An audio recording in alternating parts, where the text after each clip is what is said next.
So I saw a 7-hour live stream not long ago and I had to watch it in bits, and it took me over a week to watch, like half an hour here and half an hour there. When you critique these kinds of people, they'll say things like, they must like us if they watch us. Like it's nothing to do with research for content.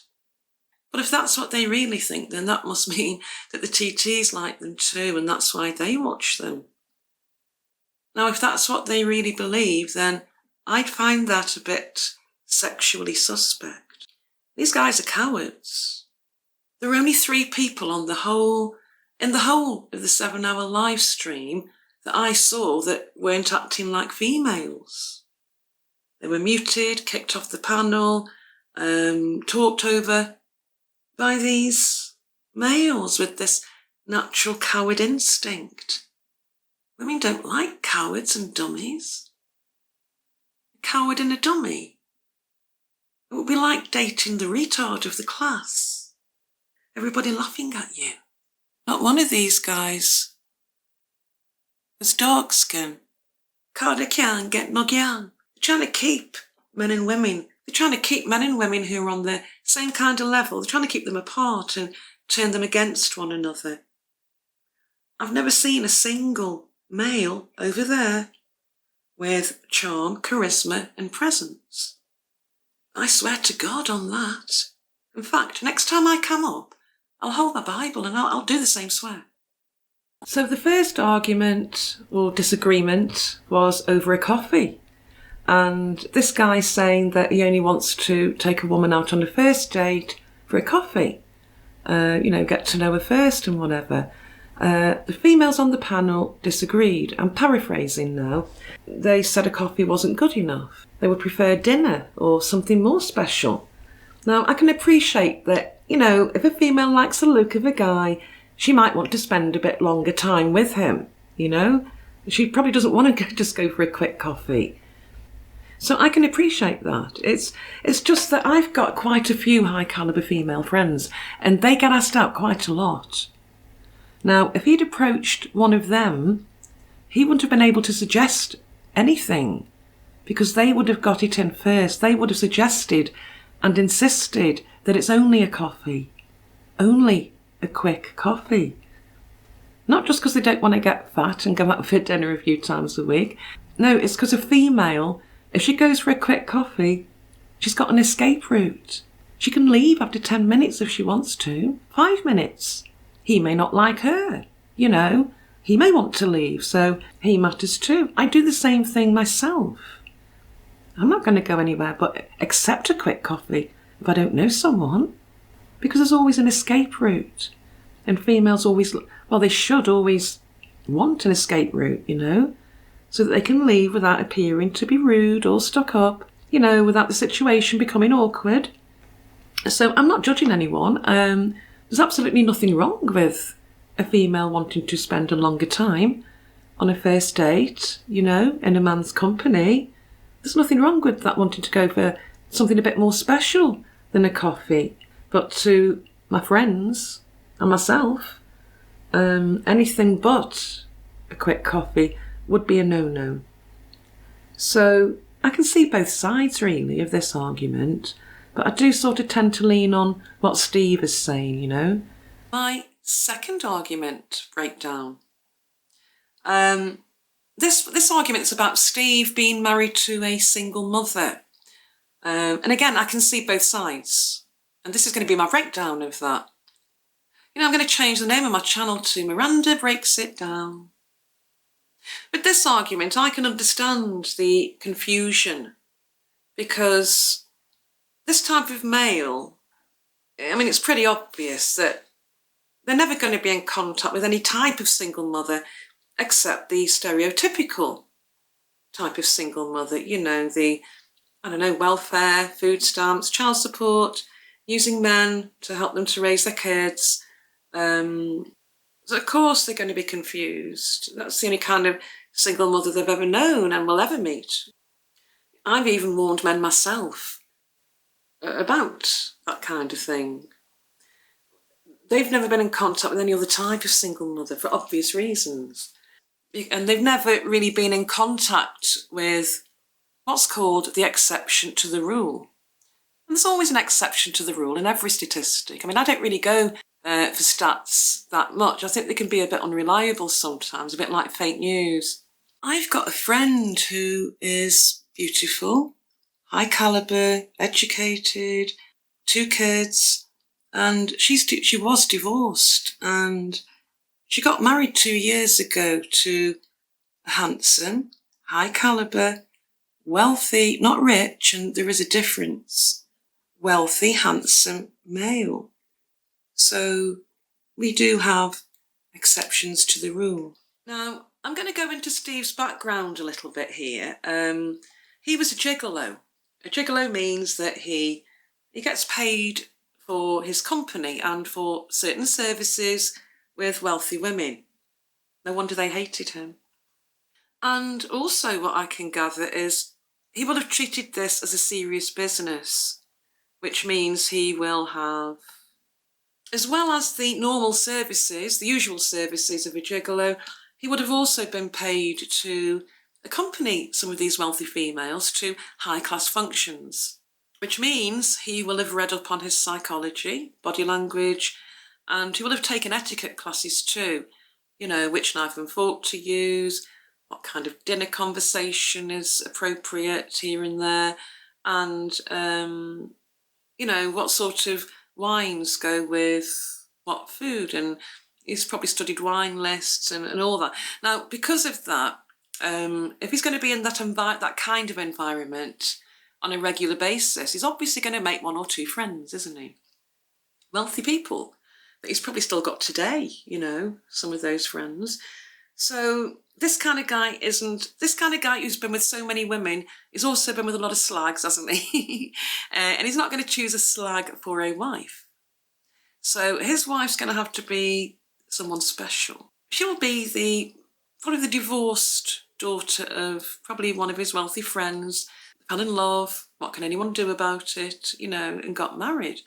So she's obviously, so she's beautiful, high caliber, educated, probably had her own business too, you know, and she's got a child. So again, you know, the exception to the rule. I can understand the confusion with this because this type of guy, obviously, for obvious reasons, is never going to be in contact with women like that, you know. They're never going to meet women like that. So again, you know, the exception to the rule. I mean, if these 2 people here, I mean, for example, if they got divorced, she would be a divorcee, you know, with a child or 2. But she'd have no shortage of wealthy, handsome, high caliber wealthy men wanting to marry her, not date her, marry her. If, for example, he got killed, or something, God forbid, but if that happened, she'd be a widow, wouldn't she? Like myself. So she'd be a widow with a child, but she'd still be beautiful, educated, high caliber, and she'd have no shortage of high caliber wealthy males wanting to marry her. So again, the exceptions to the rule. But again, as I say, you know, I can agree with both sides on that. So now you know some of the reasons why I'm doing this content. They complain about the out-of-wedlock rate in the black community, and the reason they're complaining, the main gripe they have, is that for these women and men to be having these children in the first place, they're obviously having sex with each other, aren't they? These men that they wrongly label as pookies are having sex with these 7s, 8s, 9s and 10s. And of course there's going to be the odd accident where perhaps they don't use protection one night, whatever. And so with sex, there are children. So sex is related to having children. If these incels could get with any of these 7s, 8s, 9s and 10s, they'd be having sex with them too. They'd be having accidents as well. They'd forget to wear protection now and again too.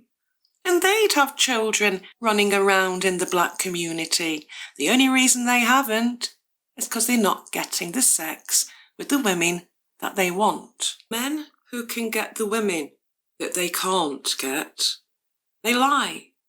They call them pookies, criminals, thugs, when a lot of them aren't.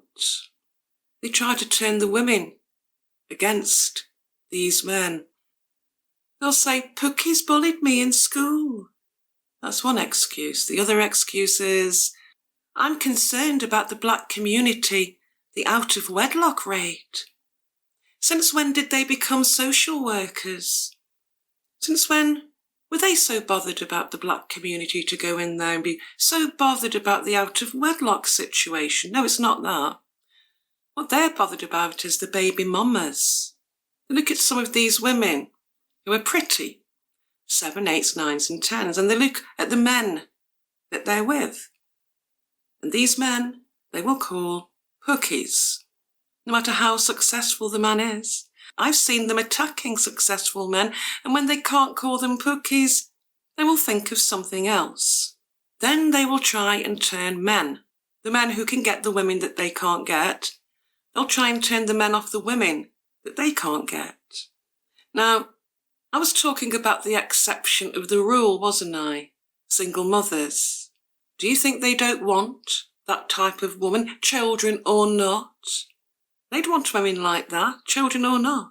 But they know they can't get those types of quality women. So what they do is say, they're old, they're fat, they've got a child, because they can't get that kind of quality woman.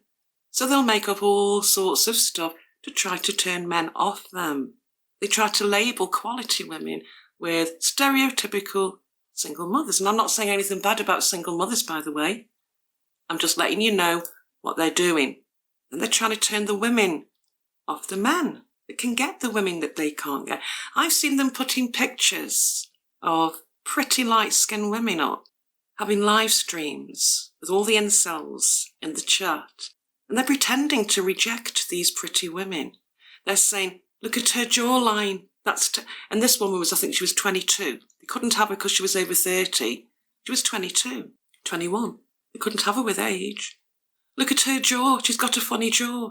Look at her shoulders. She's got man's shoulders, funny shoulders. Those shoulders are suspect, trying to turn men off the women they can't get. Another one was over 30, beautiful, an 8 or 9 or 10. Oh, she's got some fat on her stomach. We don't want her, do we? What they're doing is pretending to reject these pretty women that don't want them before they reject them. Because I don't see any of these pretty women that they're supposedly rejecting banging their doors down and stalking them for a date. I don't see any of these pretty women that they say they're rejecting, blasting their phones up, begging them for a date, stalking them. They're trying to keep people apart. They believe that a male who is a 1 or 2 or 3 or 4 on the 1 to 10 scale has a right to be with a woman who's a 7, 8, 9 or 10. They'll say things like in the 50s, 60s and 70s, men had no problem getting married then. No. Men didn't have unrealistic expectations then. They knew their own type, they knew their level, they knew their place. A 1 would marry a 1. A 2, a 2, a 3, a 3, a 4, a 4, and so forth. They'll say that pretty women who are 7, 8, 9 and 10 are horrible people because they're saying no to a date with a 2 or a 3 or a 4. These incel males, I'm sure they can get a woman if they want one, but it's going to be a 1 like they are, or a 2 or a 3 or a 4. But they don't want these 1s, 2s, 3s and 4s. They want the 7s, 8, 9s and 10s that don't want them. Another gripe I've got is one of them puts pictures of high caliber, beautiful light-skinned women on his introductions of his videos. A lot of them are biracials, high caliber females. They want the world to think that these women they're putting in their videos are dating them, when that's a lie. They want the world to think that high caliber, beautiful females are dating them. It is a lie. I haven't seen any beautiful high caliber females rubbing shoulders with those incels in the chat, wanting to date them. I haven't seen any. The last part of this is the host. who was, well, he was throwing any masculine man he could find off the panel, letting people talk over them, muting them, and, you know, he was basically in league with the jealous incels in the chat. These natural coward instinct males who actually think that 4 or 5 people onto one person is a fair debate. They actually think it's an even playing field. You think it's fair? That's the natural coward instinct, you see. It's repulsive. This guy seemed to have a hate, not just for masculine men, but he had a particular hate for younger guys. He seemed to like the younger men, you know, because after I'd seen everything, the actions and the pictures, and I just knew what was behind the picture. And he was also exposing that he was old. I'm not one of these people that uses that term, that phrase, high value, because I think it sounds like cheap and tacky. It's like you're going down, let's all go down that cheap store. Let's get some cheap bargains. It's great value down there, all cheap stuff. High value. It's real high value. All cheap and tacky stuff. No, I use I think in the real world, a lot of people will use phrases like, or terms like standards and high caliber, low brow, you know, low grade. So I don't really like to use the term high value because I think it sounds cheap and tacky.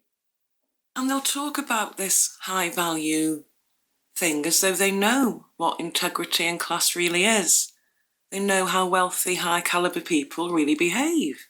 You know, that they think if you put a suit on, that you're suddenly high caliber, or if you earn 6 figures, that you are suddenly high caliber. High caliber people, they don't run around with suits on. Wealthy people, no, they wear jeans and t-shirts, or smart casual clothes are quite attractive actually on a man. They wear a lot of smart casual. They've got nothing to prove. And, you know, I think when a man wears suits just for the sake of it, if he's over 40, he's just going to look older, outdated, out of touch. Unless it's, you know, somewhere they're going to where there's an appropriate dress code, that, you know, where you need to wear a suit, or you're going to the office or whatever. My uncle is a massive fan of Bruce Springsteen, and he went to see him a few years ago in Madison Square Gardens. I made a comment a few weeks ago on one of his videos, The Power of Prayer, and I got a reply recently. These high caliber people, these wealthy people, they aren't stuck up and snobs because they're used to having stuff. They don't run around bragging. They're down to earth people because they're used to having things. It's nothing to them now. It isn't a novelty. People who brag, they're just telling you that they've always been broke, that they're not used to having stuff. I don't really think they know the real meaning of high value, because it's not just how you dress. It's not just what you earn. It's you, your character, your behaviour. Class is basically knowing how to behave, knowing how to conduct yourself in any given situation that you are put in. You'll know exactly how to conduct yourself. You can be around people of high intellect, professors, and you can still fit in. Even if you're not as educated as them, you can still bluff your way through it, you know, if you are high caliber. And then a lot of these people who are high caliber, what they'll do, because they're not snobs, not the real ones, the real wealthy people, they'll bring themselves down a few levels, you know, to fit in with people below them, because they don't want them to feel intimidated. They're polite. They've got etiquette.